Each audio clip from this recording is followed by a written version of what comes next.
पण आहे का आपल्याला त्याची जाणीव? आपण म्हणतो का बाई तेव्हा गेलो असतो तर काय लय ऊस खुरपायला गेलो असतो का? 2-3 दिवस तरी जाऊ का त्याला उरले तेवढे तरी. काही काही बाया म्हणतात बाई आम्हाला काम आहे, तुमचं तुम्हीच जा. पण ज्याने एवढं संकटातून रक्षण केलंय, आतापर्यंत कोरोनापर्यंत नाही केलं, पण इथून पुढे आता तरी पुढे हाच उपदेश नका करू नाश आयुष्याचा. आणि एक भक्त गोड वर्णन करता, देवा तुझं कृपा केली नसती ना तुझ्या मंदिरात तुम्ही आलं नसतं. कृपा की न होती जो आदत तुम्हारी, तो सुनी रहती अदालत तुम्हारी, कृपा की न होती जो आदत तुम्हारी. कृपा जर केली नसती तर कोणी तुझ्या मंदिरामध्ये आलं नसतं. देवा नवसाला पावतो ज्याला जे जे पाहिजे, तो का म्हणे आम्ही जी जी इच्छा करू आणि ती तो कल्पतरू पुरवितो. म्हणून आपण त्या दयाळू मायाळू कृपाळू देवाकडे जातो. कोण होती ही पुतना मागच्या जन्मीची? म्हणले ही जी पुतना आहे ना ती मागच्या जन्मामध्ये बलिराजाची कन्या, जिचं नाव आहे रत्नमाला. बटू वामन रूप घेऊन देव गेल्या बरोबर तिने त्या देवाला पाहिलं. इतकं गोड रूप, म्हणे एवढं गोड पोरग मला असतं तर दूध पाजायला त्याला किती आनंद आला असता. देव म्हणले इच्छा कृष्ण अवतारात पूर्ण करेल.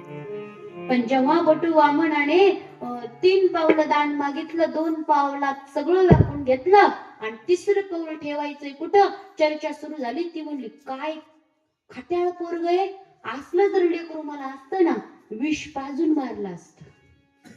देव म्हणले ही सुद्धा इच्छा पूर्ण करील. आणि दोन्ही इच्छा पूर्ण करण्यासाठी त्या ठिकाणी ती पुतना बनून आली आणि देवाने तिच्या दोनही इच्छा पूर्ण केलेल्या आहेत. ती असणारी रत्नमाला. आता छोटे असणारे भगवंत थोडेसे मोठे झाले आणि देव एका महिन्याचे झाले. किती? सगळं मलाच गुप्त देऊ नका हो, वाळून चालले मी पार इथं आल्यापासून, तुम्ही बोलतच नाही तर.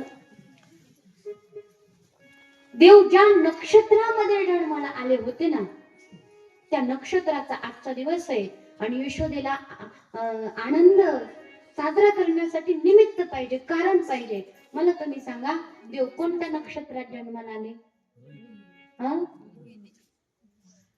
ह्यांना बोलता येतं का? तुम्ही मुख्य बायका केल्या काढा ना. भांडायला लागल्यावर इतका आवाज येतो, इतका आवाज येतो. कालच महाराज म्हणले होते पर आमच्या आश्रमापर्यंत. एक जण म्हणलं ताई मुकी नाही, पण मुकी असते तर बरी झाली असती. म्हणलं कस काय? तो म्हणला ज्याची बायको मुकी तो सर्वात सुखी, पण जगी सर्व सुखी असा कोण आहे? सगळ्यांना बोलणारी बायको पाहिजे. रोहिणी नक्षत्रामध्ये कन्हैयाने अवतार घेतला. रोहिणी नक्षत्रच का निवडलं याचं कारण असं आहे, कन्हैयाने विचार केला देवकीने जन्म दिला म्हणून लोक देवकीचे नाव घेतील, देवकीपेक्षा जास्त यशोदेने सांभाळ केला म्हणून यशोदेचा कान्हा म्हणतील. माझ्या रोहिणी मैयाचं नाव कुठेच येणार नाही, माझ्या रोहिणी मैयाचं नाव यावं याच्याकरता नक्षत्र निवडलं. रोहिणी नक्षत्र तो दिवस आहे. रोहिणी नक्षत्राचा दिवस असल्या कारणाने आता तर कंसाचं पक्का निर्णय झाला की या असणाऱ्या नंदबाबाच्या घरीच माझा काळ आहे. पुतना ज्या आरती मारली गेली त्या आरती. अजून एक राक्षस त्या ठिकाणी पाठवलाय ज्याचं नाव आहे शक्टासुर. गोपिका आल्याय, गोपिकांना नाचायचंय गायचंय म्हणून गोपिकांनी काय केलंय, कन्हैयाचा पाळणा घेतलाय आणि पाळण्याची डोरी घेतली आणि कन्हैयाला पहिलं झोपी लावण्याचं काम करू लागले. गोपिका गात आहे कन्हैया झूले पलनाने धीरे धीरे झोटा कन्हैया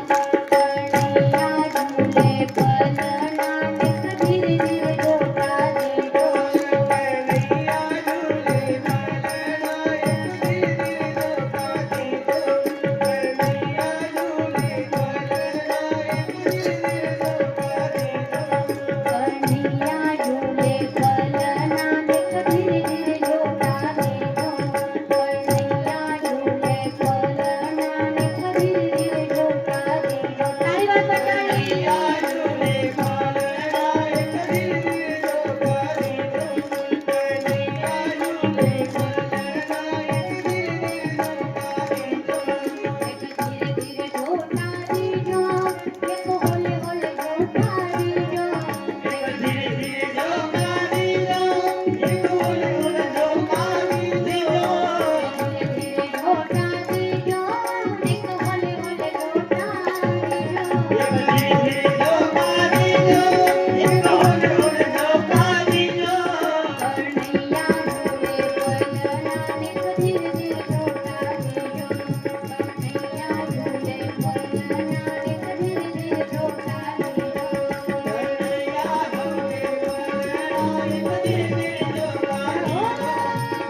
धीरे धीरे झोटा दीजो, निको होले होले झोटा दीजो, कन्हैया झोले पलना. गोपिकांनी पाळण्याची दोरी हातात घेतली, कन्हैयाला गाणं गाऊन झोपी लावताय. पहिली त्या ठिकाणी झोका द्यायला लागली किंवा असं खांद्यावर घेऊन त्या ठिकाणी पहिल्या बायका गाणं म्हणायच्या. बरोबर आहे का नाही? लेकर आहेत का मला दत्त घेतात सांगा बरं. आता लेकरू झोपे कसे लावायचं हे पण मी सांगायचं का? आणि बायका गाणं म्हणायच्या. बरोबर आहे का नाही? तुम्ही म्हणत होत्या का? कोणतं म्हणत होत्या? शांताबाई का कांताबाई? कोणतं म्हणत होत्या? अंगाई गीत म्हणत होत्या.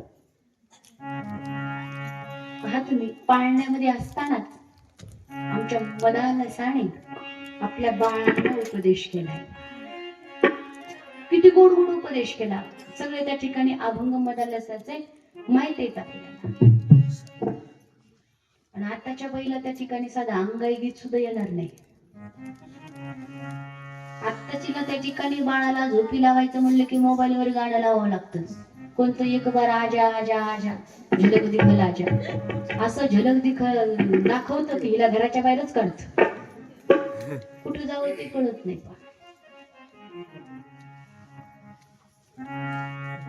कन्हैया झोपे गेले. यशोदेने पाहिलंय म्हणे हा झोपला, याचा पाळणा उचला आणि बैलगाडी खाली नेऊन ठेवा. शक्तासूर बैलगाडीवर येऊन बसलाय केव्हाचा. गोपिका नाचायला लागल्या, गायला लागल्या. शक्तासूर कन्हैयाने पाहिलाय. कन्हैयाने झोपीचं नाटक केलं, झोपले नव्हते, डोळे उघडून पाहिले. येऊन बसला मामाचा दूध. कन्हैयाने काय केलं, आपला पाय असा लांबवला आणि लांबवल्या बरोबर आपल्या डाव्या पायाचा अंगठा गाडीला फक्त थोडासा टच केला. आणि स्पर्श झाल्याबरोबर कणैयाचं झालं असं ती गाडी जी उंच उडाली आणि उंच उडाल्याबरोबर आकाशामध्ये गरगर गरगर गरगर गरगर गरगर गरगर फिरली आणि फिरल्याबरोबर ती गाडी उलटी झाली आणि उलटी झाल्यावर धडाम आणि त्या गाडीमध्ये दह्या दुधाचे मडके होते. मोठा आवाज झाला. तर गोप गोपिका पळत पळत आल्या तर पाहतात काय कन्हैयाच्या जवळ गाडी उलटी पडली आणि थोडी जरी गाडी अलीकडे आली असती तर कान्हाच्या पाटण्यावरच पडली असती. कन्हैयाने मोठ्या रडायला सुरुवात केली. गाडी खाली भला मोठा एक राक्षस मरून पडलाय. कन्हैयाला उचलले. घाबरलेला कन्हैया सगळेजण शांत करण्याचा प्रयत्न करतात. नंदबाबा यशोदा सगळेजण पळत पळत आले. लालावर दुसरं संकट आहे. का माझ्या लालावर संकट येते? यशोदा मैया सुद्धा विचार करू लागल्या. रडू लागल्यात यशोदा मैया. पुन्हा त्याच्या प्रेम असणाऱ्या त्या शरीराची मूल्यवान लावली. अंतिम संस्कार त्याच्यावरती केले. आणि अशा प्रकारे शकटभंजन लीला कन्हैयाने केली. कोण होता हा शक्तासुर पूर्वजन्मीचा? हिरण्याक्षचा पुत्र उत्कच. लोमश ऋषींच्या आश्रमामध्ये जाऊन झाडं तोडण्याचं काम त्याने केलंय आणि लोमश ऋषींनी त्याला शाप दिलाय, तू देह रहित होशील. पुन्हा पाया पडायला लागला. उपशाप दिला की तुला त्या ठिकाणी भगवंताचा स्पर्श होईल आणि त्यावेळेस तू त्या ठिकाणी सद्गती प्राप्त करून घेशील. पाहता पाहता भगवंत आता थोडेसे मोठे होऊ लागले. एके दिवशी यशोदा मैयाने मांडीवरती घेतलंय आणि भगवंत स्तनपान करताय. आईला असं वाटतं माझ्या बाळाने पटकन मोठं व्हावं, माझ्या बाळाला शक्ती असावी, बलाढ्य असावं. आणि जोपर्यंत पोटभर बाळ दूध पित नाही तोपर्यंत आई दूध पाजत होती. कन्हैया दूध पित होते पण कन्हैयाने काय केलं, वरती आकाशात पाहिलं ना आकाशात गिरट्या घालतो एक राक्षस, त्याचं नाव आहे तृणाव्रत. मला मारण्यासाठी आलाय, मला घेऊन जाण्यासाठी आलाय, पण जोपर्यंत यशोदेच्या मांडीवर आहे तोपर्यंत मला त्याला नेता येणार नाही. मग कन्हैयाने काय केलं, यशोदेच्या मांडीवर वजन वाढवायला सुरुवात केली. यशोदेने विचार केला एक तासापासून दूध पितोय म्हणून ह्याला काय झालंय, वजन वाढलंय याचं. यशोदेने उचललं खाली ठेवलं, घर कामाला निघून गेली. तृणाव्रत आला, चक्रीवादळाच्या स्वरूपाने आला, कन्हैयाला उचललं घेऊन गेला आकाशात. बरसाणा, नंदगाव, पाणीगाव अशी सगळी गावं फिरवले. वृंदावन पाहिलं, गोवर्धन पाहिलं, कुठं क्रीडा करायच्यात, कुठं गायी चारायच्यात, कुठं खेळ खेळायचे. भगवंताने सगळं तृणाव्रताच्या खांद्यावर पाहून घेतलं. पण तृणाव्रत आता मथुरेच्या दिशेने चाललाय. भगवंताने विचार केला 11 वर्ष 56 दिवसांनी मथुरेकडे जायचंय, इतक्या लवकर जायचं नाहीये, आत्ताच मामाचा उद्धार करायचा नाही. मथुरेकडे जसं जसं घेऊन चालला भगवंताने वजन वाढवलं. वजन वाढवल्यावर तृणाव्रताने विचार केला, अरे मी एखादा काळा दगड तर उचलून आणला नाही, इतकं वजन या पोराचं आत्ता हलकं होत. देव म्हणले, अरे तृणाव्रता लोक दगडात मला पाहतात, तू माझ्यात दगड पाहतो, काय कम नशीब आहे म्हणे. इतकं वजन वाढवलं, इतकं वजन वाढवलं, असा एक बुक्का दिला डोक्यामध्ये ठेवून की तृणाव्रत तिथंच गतप्राण झाला. तृणाव्रताचा सुद्धा उद्धार भगवान परमात्म्याने केलेला आहे. हा तृणाव्रत जो आहे पांडू देशाचा सहस्राक्ष नावाचा राजा मागच्या जन्मीमध्ये होता. गंधमादन पर्वतावरती आपल्या राण्यांसोबत विहार करत असताना दुर्वासा ऋषींना त्याने प्रणाम नाही केला आणि दुर्वासा ऋषींना राग आला. दुर्वासा ऋषींनी शाप दिला, तू राक्षस होशील. आणि असं करता करता करता करता कन्हैया आता थोडे थोडे मोठे होऊ लागले आणि प्रत्येक लीलेकडे कोणाचं लक्ष असतं, आईचं लक्ष असतं. कन्हैया खेळता खेळता एका अंगावर झाले, करवड बदलली. यशोदेला आनंद झाला. तर गोकुळात सांगितलं कान्हाने करवड बदलली, कान्हा करवड बदलली, पालथा पडू लागला, पालथा पडू लागला. अजून थोडासा मोठा झाला. मोठा झाल्याबरोबर कन्हैया त्या ठिकाणी रांगायला लागलाय. तळवे तळ हात तळ हात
देव रंगायला लागले.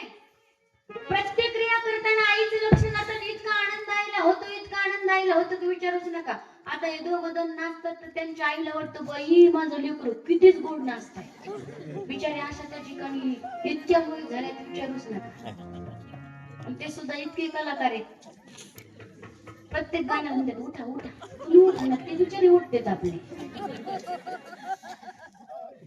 खरंच कौतुक करावं तेवढं जोरदार टाळे दोघांकरिता. आवडतात बिचाऱ्यांना. आता विचार जर केला तर लेकरं त्यांच्या वयाचे झोपलेत घरी. म्हणजे मगच आम्ही जेवायला गेलो तर म्हणे तुम्हाला मी तिथं पाहिलं होतं, तुम्ही इथं बसता. कलाकार आहेत लेकर. मला तुम्ही सांगा, लहान लेकरू रांगलं तर किती किती आनंद होतो. माणूस दोनदा रांगतो, एकदा बाल वयात आणि एकदा मोठ्याने म्हणून जरा. मला तुम्ही सांगा बाळांनो, लेकरू रांगलं की आनंद वाटतं, बरोबर आहे का नाही? आणि म्हातारपणी नवरा रांगायला लागल्यावर किंवा सासरा रांगायला लागल्यावर लेकरू एवढं गोंडस असतात, एवढं गोंडस असतात की शेजारी शेजारी बोलत नसली तरी शेजारी त्या लेकराला बाहेर आले की हळूच म्हणते इकडे इकडे इकडे. हळूच त्या लेकराला बोलवते, उचलून घेते की पटकन 2-4 त्याची पापी घेते. येते का नाही?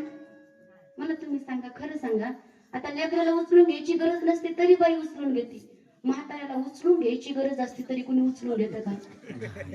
बरं, उचलून घेतलं तर घेतलं, म्हाताऱ्याचे 2-4 पापे कोणी घेतं का?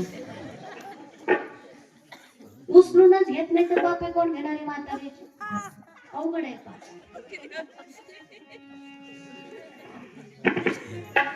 रांगायला लागले देव. रांगण्याचे सुद्धा वेगवेगळे प्रकार आहेत.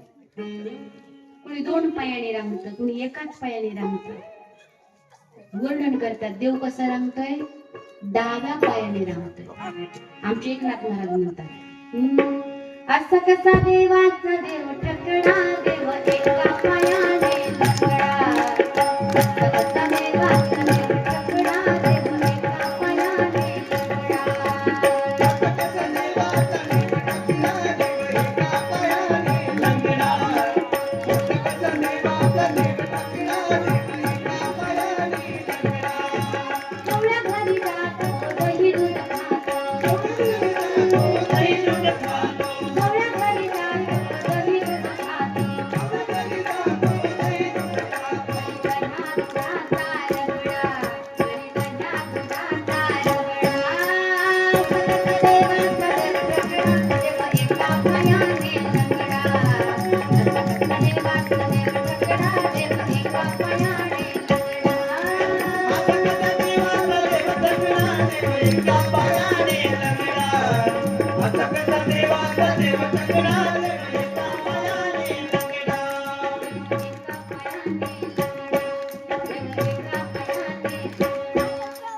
जोरदार टाळ्यात बंजी करताय.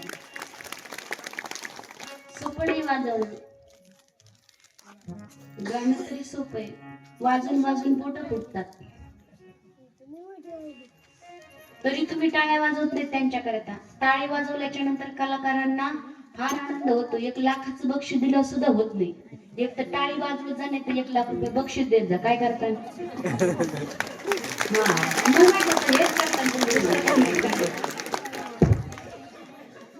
इतकं बिंबीच्या देठापासून वाजवावं लागतंय. घरी गेला त्यांना 2-4 चपात्या वाजवावं लागतात. सोपच येत नाही त्याशिवाय, सोपी गोष्ट नाही. रांगायला लागले देव यशोदेला. इतका आनंद झाला, इतका आनंद झाला. रंगता रंगता रंगता रंगता आता देव यशोदा मैयाच्या 84 खंबाच्या वाड्याच्या अंगणामध्ये यायला लागले. यशोदेच्या पदराला धरायचं, ओढायचं, यशोदेच्या वेणीला धरून ओढायचं, रंगता रंगता रंगता रंगता गाईच्या गोठ्यामध्ये जायचं. गोशाळेमध्ये गेल्याच्या नंतर शेणामध्ये गडबडा गडबडा लोळायचं. गडबडा लोळल्याच्या नंतर गाईच्या शेपटीला धरायचं, शेपटीला धरून गाईच्या अंगावर चढायचं, अंगावर त्या ठिकाणी बसायचं, घोडा घोडा घोडा घोडा खेळायचा, दोन्ही शिंगांच्या मध्यभागी जाऊन बसायचं, पुन्हा खाली उतरायचं, खेळायचं. खेळता खेळता एखाद्या गाईच्या खाली जायचं, तिचं स्तन आपल्या मुखात घ्यायचं, घटा घटा घटा घटा दूध प्यायचं. बाकीच्या साऱ्या गाया बघायच्या, जगाचा चालक मालक तिचं दूध पितोय. गाई अशा हंबरडा फोडायच्या, कान्हा माझ्याकडे ये ना आणि माझं दूध पी. प्रत्येकीला वाटायचं कन्हैयाने यावर माझं स्तन त्याच्या मुखामध्ये घ्यावं. अरे त्याच्यासाठी तर आम्ही अवतार घेतला. कारण गाई वासरं म्हणजे त्या ठिकाणी साधारण नव्हते. महान महान ऋषी, साधू, संत, मुनी भगवंताच्या अवताराचा आनंद घेण्यासाठी प्रगट झालेले होते. यशोदेने पाहावं, कान्हा कुठं गेला, कान्हा कुठं गेला, कान्हा कुठं गेला.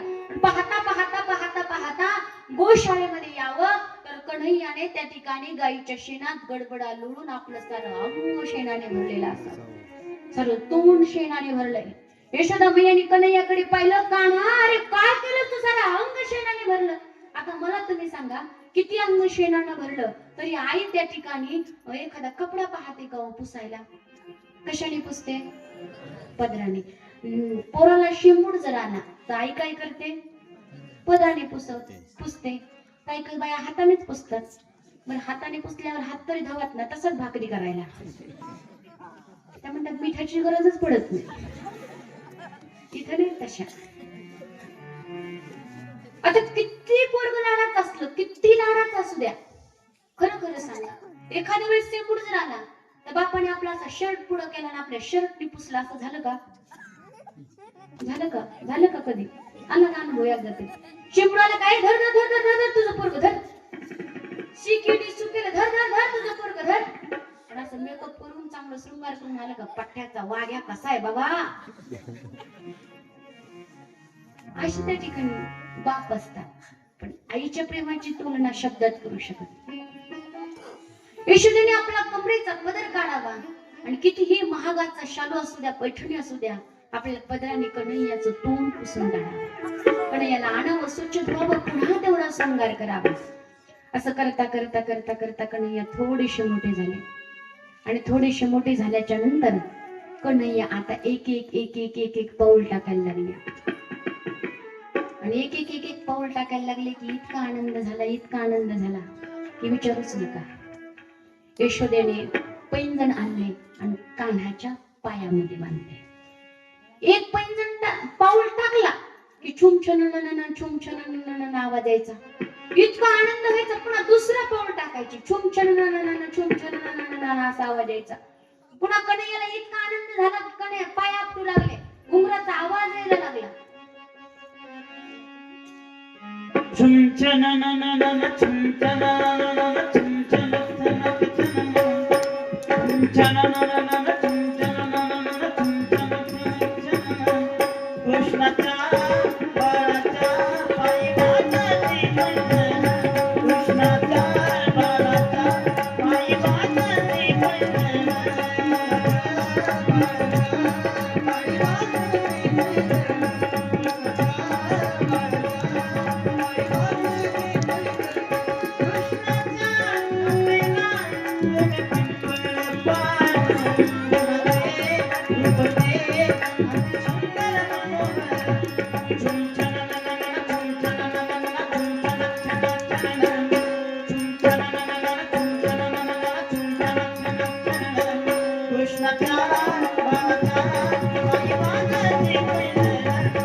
बळरामाच्या पायात सुद्धा घातले, मोठ्या लालाच्या आणि छोट्या लालाच्या सुद्धा.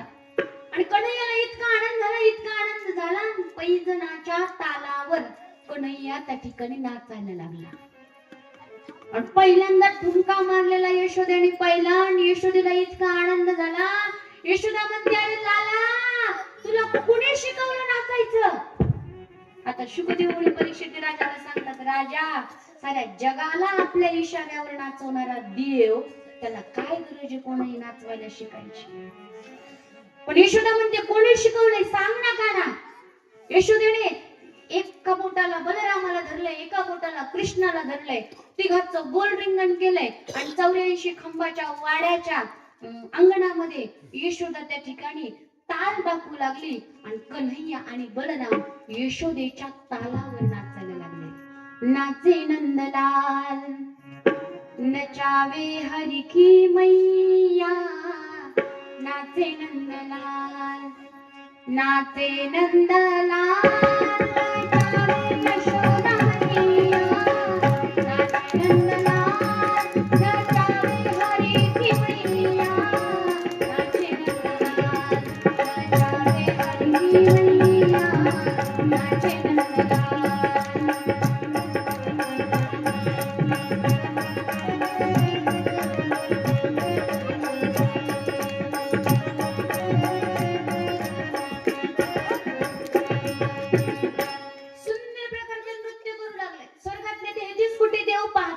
पुष्पांचा वर्षाव भगवंतावरती करताय, सुंदर प्रकारचे वाद्य वाजवतात, गीत गातात, कारण भगवंत 84 खंबाच्या वाड्यासमोर नाचू लागलेले आहेत. सगळे देव यशोदेच्या भाग्याची त्या ठिकाणी कौतुक करतात. यशोदे, काय तुझं भाग्य आहे, सगळ्या जगाला देव आपल्या इशाऱ्यावर नाचवतो, पण त्या देवाला तू आपल्या तालावर नाचवतेस. काय तुझं भाग्य यशोदे, काय तुझं भाग्य. खऱ्या अर्थाने येऊन तुझ्या चरणामध्ये पडा. मोठा लाला 1 वर्षाचा झाला आणि छोटा लाला, मोठा लाला 2 वर्षाचा आणि छोटा लाला 1 वर्षाचा. नाचता नाचता नाचता नाचता इतका आनंद झाला, इतका आनंद झाला. यशोदेने उचलून घेतलं, उचलून घेतल्याबरोबर वर फेकलं, पुन्हा कन्हैयाला झेललं आणि झेलता झेलता झेलता झेलता कन्हैया पुन्हा त्या ठिकाणी मुखातून पहिला शब्द निघाला, पहिलं वाक्य त्या ठिकाणी निघालं, मैया. आणि मैया म्हणल्या बरोबर यशोदेचे कान इतक्या वर्षापासून ज्याच्यासाठी आतुरलेले होते, इतका आनंद झाला. काना म्हण ना, म्हण ना काना, म्हण ना मला मैया. पुन्हा पुन्हा मैया मैया. पळत पळत पळत पळत नंद बाबाकडे गेली. अहो ऐकलं का काय म्हणतोय? काना म्हण रे मैया, मैया म्हणताय. नंद बाबाने घेतलं, अरे मला म्हण ना बाबा. पुन्हा बाबा म्हणायला लागले. बलराम दादाला सुद्धा दादा दादा सूरदास प्रभू गोड वर्णन करतात. कहने लगे मोहन मैया मैया, पिता नंद को बाबा बाबा, और हलधर को भैया भैया भैया. कहने लगे मोहन मैया मैया, कहने लगे मोहन मैया मैया. आनंदी आनंद झाला. आणि एके दिवशीची गोष्ट आहे. गर्गाचार्य येतात, नंदबाबाची गर्गाचार्याची भेट होते. गर्गाचार्याची भेट झाल्याच्या नंतर विद्वान ब्राह्मण आपल्या गोकुळामध्ये आलाय. नंदबाबाला कळतं. चर्चा सुरू होते. काय नाव आहे तुमच्या मुलाची, किती मुलं आहेत? म्हणे मुलं 2 आहेत पण नाव नाही. एक माझ्या मित्राचं आणि एक माझं आहे पण नाव नाही म्हणे ठेवलं होते. अरे 2 वर्षाचा एक लाला झाला, 1 वर्षाचा एक लाला झाला आणि अजून नाव ठेवलं नाही. अरे शास्त्र सांगतं 12व्या दिवशीच नाव ठेवावं, पण अजून नामकरण विधी झाला नाही. पटतं का म्हणे तुम्हाला? मग नंदबाबाच्या लक्षात आलं, कारण वसुदेवाने पाठवलेलं होतं गर्गाचार्यांना. मग म्हणे नाव ठेवायचे पण कोण ठेवेल, तुम्ही ठेवता का? म्हणले छे छे, आपण नाही वा, मी कशामुळे ठेवू शकत नाही. यदुनाम अहमाचार्य ख्यातश्च भुवि सर्वतः सुतम मया संस्कृतम ते म्हणते देवकी सुतम. मी जर तुमच्या बाळाचं नाव ठेवलं आणि ते जर कंसाला कळालं, आधीच कंस तुमच्या बाळाला मारण्यासाठी राक्षस पाठवतोय आणि अजून संकट तुमच्या लालावरती येतील, मी काय नाव ठेवू शकत नाही वा. तसंही मी नाव ठेवलं असतं, पण कोणता कार्यक्रम तुम्हाला छोटा करण्याची सवय नाही. साऱ्या गोकुळामध्ये दवंडी पिटवता, साऱ्या लोकांना बोलवता. नंदबाबा म्हणे तुम्ही जर नाव ठेवत असाल तर आपण 4 भिंतीच्या आत नाव ठेवू. मग गोशाळेमध्ये नाव ठेवायचा कार्यक्रम ठरला. नंदबाबा गेले, यशोदेला सांगितलं 2ही लालांना सजून तुम्ही 2घी जणी घेऊन या. गर्गाचारी आलेत, गोशाळेत बसले. नंदबाबाने विश्वास ठेवला, गर्गाचार्य विद्वान आहेत, पण यशोदेचा विश्वास लवकर बसला. यशोदा म्हणे यांचं काय साठी बुद्धिनाटी झाली, कोणावर पण विश्वास ठेवता. यशोदा म्हणते रोहिणी आपण एक काम करू, तुझा लाला माझ्याकडे माझा लाला जाग्यात का झोपल्या, आपण खातला बदल करू. म्हणे चालतंय. शृंगार दोन्ही लालांचा केला आणि दोघी जणी जाऊन गर्गाचार्याच्या समोर बसल्या. आतुरतेने गर्गाचार्य ज्यांची वाट पाहत होते, जगाचा चालक कसा दिसतोय ते पाहण्यासाठी. मांडी घालून दोघी बसल्या. मांडीवरती त्या ठिकाणी दोन्ही लाला येतं. रोहिणीच्या मांडीवर असणाऱ्या कृष्ण कन्हैयाकडे नजर गेली आणि गेल्या बरोबर गर्गाचार्याला तटस्थ समाधी लागली. डोळे उघडे, पापणी हलत नाही, डुलत नाही, स्तब्ध त्या ठिकाणी. 1 तास झालं, 2 तास झालं, 3 तास झालं, हलनात बोलनात डुलनात काहीच करणार. त्या दोघी समोर बसल्या. काय झालं बाई, बाबा कस काय बोलना, काय झालं कस काय बोलना. यशोदा म्हणते रोहिणी काय झालं, बाबा बघ ना कसं एकटक बघतोय. हो ना, किती वेळ झाले, 3 तास झाले. यशोदा म्हणते बाई रोहिणी मला वाटते बाबा गेला, आणि बाबाला जायचं होतं तर तिकडं जायचं ना, आपल्या गोशाळेत कशाला, काय म्हणतील लोक. यशोदा म्हणते थांब मी बघते. यशोदा उठली, दोन्ही खांद्याला धरलं, गदगद गदगद हलवलं. गर्गाचार्य जागेवर आले, शुद्धीवर आले. काय झालं काय झालं म्हणे, काय झालं बाबा 3 तास कुठं गेलता म्हणे. काही नाही काही नाही म्हणे. ठेवा ना म्हणे नाव. ठेवतो म्हणे. आता शुद्धीवर आले, आता नाव ठेवायला लागले. यशोदेच्या मांडीवर असणाऱ्या मोठ्या लालाकडे पाहिलं आणि गर्गाचार्याने सांगितलं, यशोदे अयं हि रोहिणी पुत्र रमयन् सुरदयी गुणी आख्यासते रामयति बलाधिक्यात् बलं विदु. यशोदे हे तुझं बाळ नाहीये, अयं हि रोहिणी पुत्र, हे रोहिणीचं बाळ आहे. याच्यामध्ये बळ जास्त आहे म्हणून याचं नाव त्या ठिकाणी बलराम असेल. संकर्षण पद्धतीने याचा गर्भ तिकडून इकडे स्थापित करण्यात आलाय म्हणून याचं नाव संकर्षण सुद्धा असेल. प्रेमाने बलदाऊ म्हणतील, बलदादा म्हणतील. यशोदेला इतकं कौतुक वाटलं, 5 ग्रामची अंगठी काढली आणि अंगठी काढून त्या ठिकाणी पायाजवळ ठेवली बाबाच्या. म्हणे बाबा खरंच विद्वानी, कोणतं कोणाचं लेकरू ते ओळखलं म्हणे. आणि आता रोहिणीच्या मांडीवर असणाऱ्या जगन्नाथावर नजर गेली आणि गेल्या बरोबर गर्गाचार्य म्हणतात, यशोदे हा साक्षात कन्हैयाने मान हलवून. सांगू नका, तुम्ही जर सांगितलं मी देव आहे तर एवढं यशोदा प्रेम करते ना, तेवढं प्रेम करणार नाही. मला शोकेस मध्ये बसून ठेवल, सकाळी नैवेद्य दाखवलं की डायरेक्ट संध्याकाळी, नाही तर ही दिवाळी तर पुढची दिवाळी. एवढं प्रेम कोणी करणार नाही माझ्यावर. सगळे माझ्यापासून दूर जातील, मी देवे देवे म्हणून. म्हणजे हा साक्षात फार गुणवान आहे. अनेक युगांमध्ये याचा अवतार होतो. नारायण समगुणे, पण एक भक्त वर्णन करतात नारायण समगुणे नाही म्हणे, नारायणापेक्षा जास्त गुण याच्यामध्ये आहेत म्हणे.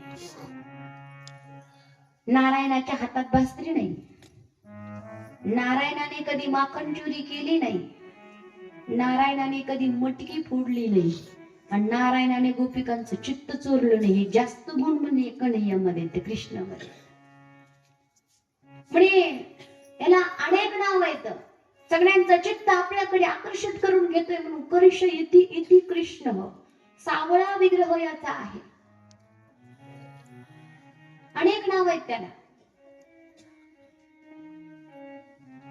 बहुनी संती नामानी रूपाणी च सुतश्यते गुणकरमान रूपाणी तान्याहं वेदनो जनः. अवताराच्या राशी तो हा उभा विठेबरी. अनेक नाव आहेत त्याला. विष्णू सहस्त्रनामामध्ये जी सहस्रनामावली आहे ते कोणाची आहे? झोपल्या का काय? कोणाची आहे? कृष्णाची, विष्णूची. पहा तुम्ही, राम आणि कृष्ण. सगळ्यांनी मोठ्याने एकदा राम म्हणा बरं. राम. खाल्लं का उपवास आहे. अजून मोठ्याने, अजून मोठ्याने, अजून मोठ्याने. जाऊ दे आता, बरं एवढं ठीक आहे. राम म्हणताना तोंड उघडते राम, आणि म म्हणताना पुन्हा एकदा म्हणा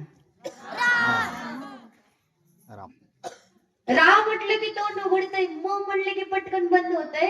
राम म्हटलं की आतलं पाप बाहेर पडतंय, आणि बाहेरचं पाप मध्ये शिरू नये म्हणून म म्हणले की तोंड पटकन बंद होतंय. लिहायला सोपा, वाचायला सोपा, म्हणायला सोपा, आणि राम कळायला सुद्धा सोपा. एक वचनी, एक पत्नी, एक बाणी, मर्यादा पुरुषोत्तम, अगदी साधारण माणसासारखं चरित्र. म्हणून रामायण कळतं, पण भागवत कळणं फार अवघड आहे. आता राम म्हटलंय, आता सगळ्यांनी कृष्ण म्हणा. जीभ वाकडी न म्हणता न करता कुणी कृष्ण म्हणून दाखवायचं. वाकडी जीभ नाही करायची. म्हणा बरं एकदा. जीभ वाकडी होतेच. कृष्ण म्हणताना जीभ वाकडी होते. कृष्ण लिहिताना त्या ठिकाणी कच्या खाली वाकडी रेष त्या ठिकाणी द्यावी लागते. तो कृष्ण कोणत्याही फोटोत पहा सरळ उभा नाही, 3 जाग्यावर वाकडा असेल. त्यांचं चरित्र सुद्धा वाकडायचं. राम कुठेही सरळ उभा आहे. राम आणि कृष्ण. राम कळाल्याशिवाय कृष्ण कळत नाही. मर्यादा पुरुषोत्तम राम कळाला की लीला पुरुषोत्तम कृष्ण कळत असतो. म्हणून अनेक नाव त्याला आहे. ज्याला जे आवडतं त्या नावाचं भजन करावं आणि जीवन कृतार्थ करून घ्यावं. सगळ्यांनी उठून उभं राहायचंय, भगवंताच्या नामाचा जय जयकार करायचा आहे आणि आनंद घ्यायचा. या पुढच्या या कोपऱ्यातले नुसते उभा राहतात बरं का, धरून आणल्यावर सगळ्यांनी आनंद लुटायचा. मैं तो कहूँ सावरिया बासुरिया वाला, मैं तो कहूँ सावरिया बासुरिया वाला, मैं तो कहूँ सावरिया बासुरिया वाला, मैं तो कहूँ सावरिया बासुरिया वाला. कोई कहे गोविंद, कोई वो काला, कोई कहे गोविंद, कोई वो काला, मैं तो कहूँ सावरिया बासुरिया वाला, मैं तो कहूँ सावरिया बासुरिया वाला, मैं तो कहूँ सावरिया बासुरिया वाला, मैं तो कहूँ सावरिया बासुरिया वाला. जो हो टाळी वाजवा, टाळी सगळ्यांनी, हाला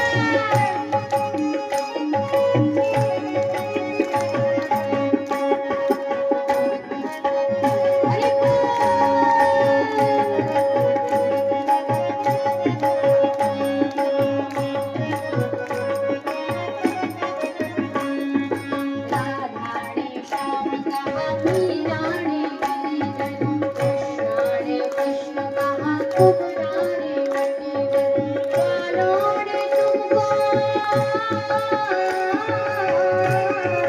कानों ने तुमको पुकारा पुकारा. मैं तो कहूँ सावरिया बासुरिया वाला, मैं तो कहूँ सावरिया बासुरिया वाला, मैं तो कहूँ सावरिया बासुरिया